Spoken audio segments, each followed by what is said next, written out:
What's good, Nicky? How you doing, buddy? Hey, good evening, guys. So yeah, it's great. Came to my attention earlier today when we were doing pick and roll with Mitch, Randy, Coach Ed, and Blaze that it's been a year. And I remember because, and Mitch pointed out, to Jeff's credit, if it weren't for him, we probably wouldn't be doing that. So oh, Jeff credit for that right there, for giving me something to do every Wednesday, 5 p.m. And also, too, as I point out, his style with his play-by-play, his high-energy style calling, whether it be basketball or football, influenced my style play-by-play, too. So I also have that to owe to Jeff, too, when I do those play-by-plays by myself, like I did with the Nuggets and Timberwolves a few weeks ago. That was a style that was influenced by Jeff, just mainly focusing in on the action, when the action's going, speaking high energy. Of course, with Jeff, it was always cool with him, because you could always voice your opinion without an argument. There was no drama involved in it at all. And it was just something about him. Just quickly, he became one of my favorites. When I first was the pick'ems in 2022, when we were doing every Wednesday. And it was that, and then I would sometimes do the Sunday countdown. And Jeff quickly became one of my favorites through that right there. Some of the way he presented himself, the way he presented his takes. And then shortly after that, Pick and Roll podcast on Wednesdays. We're rolling. Sometimes I'm coming along, tuning into Jeff's streams on Friday. It was just one of those things that instantly hit. Just something about his content really hooked me in, and it was always a good time with him on the Pick and Roll podcast, because you could always trust him to lead the way, and he would control the conversation. Like, you could bounce points off of what he was saying. He was always good at controlling the direction of the conversation when we were talking about basketball. I would just bounce off that, and that was something that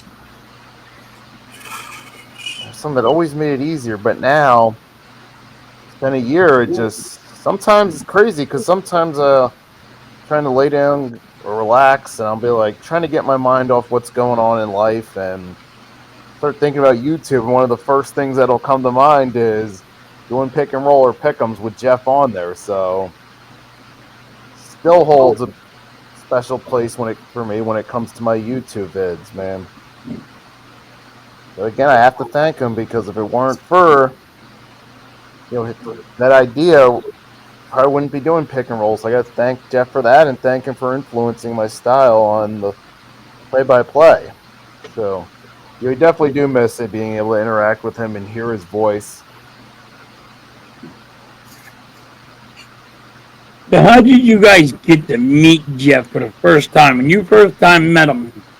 If it was the Sunday morning show, I believe. It was week 5, 2022. It was somewhere around that time. After I joined the network, I started with you guys. It was probably week 5 or week 6 of that 2022 season on that Sunday countdown. It was like Mitch. It was like, who was it? You were Jeff. Who else was it? Mac and a few of those guys, Coles and those guys. We were on there where we'd like go through some of the Sunday games and give our takes right there. And at first it was with Jeff. It was a couple of those Sunday shows. And then after that, slowly became pick 'em roll. Yeah, I know you didn't jump on the pick and roll right away. No, it was a couple episodes. Like, it started at that, like, Mitch and Jeff started that. Then, like, it was Randy as a guest, then it was me as a guest, then eventually we just all became regulars. It became like a 5-person thing. And then Blaze in early 23 joined, and then Coach right around the same time.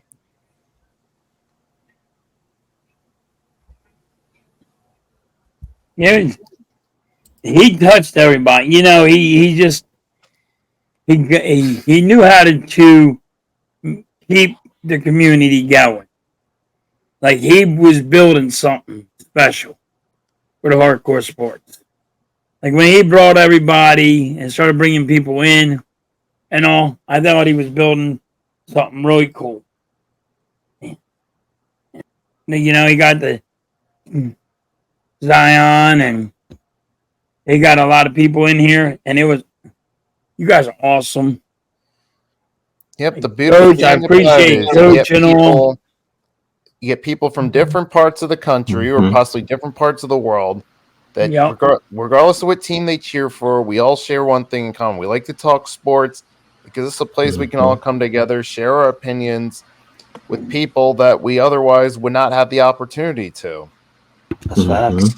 That's the beautiful thing about this. And Jeff was always a big advocate of it, always big advocate of shouting out people that came into his streams.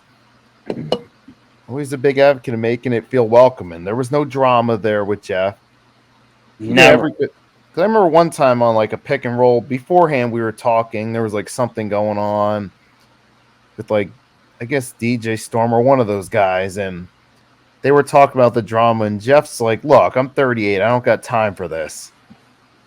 Right. Like, that's all he said about it. He didn't even bother saying anything else. He wasn't that way. He was like, I mean, if somebody came at him, he would handle his business, but he would just like you said, Nicky, he would be like, yo, I'm too old for this shit. I don't need this kitty ass shit. You know? That's how he kept it. And I love it.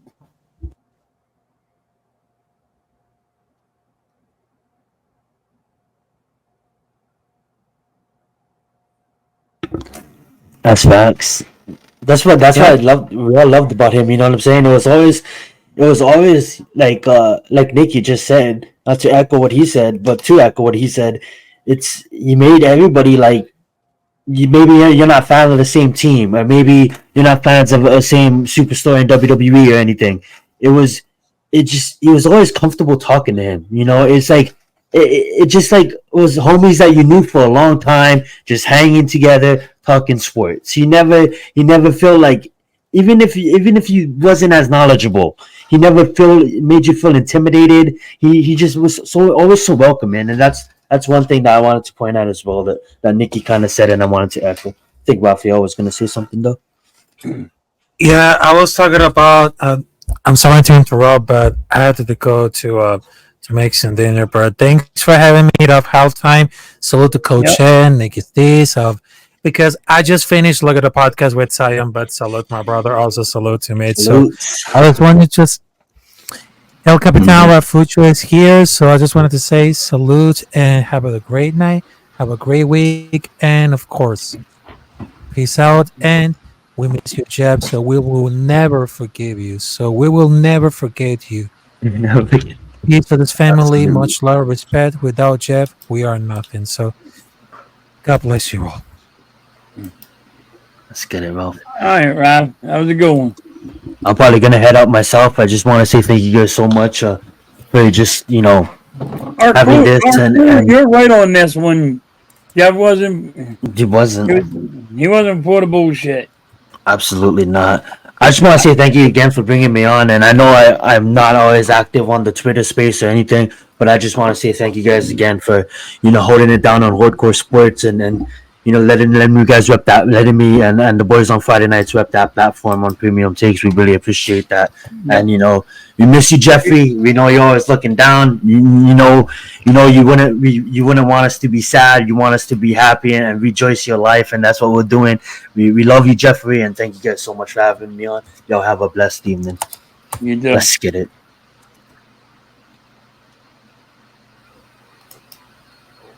How you feeling, Nicky? Is he still there? Yeah, Oh, I'm okay. still there. I'm just. Okay. I was looking at something else. Oh. But yeah, I pretty much said everything I was going to say right here. So, All right, okay. Rest in peace, Jeffrey Turner. Pleasure working with you. I know you'd be proud of where the network is right now. Mm-hmm. That's my piece. All right.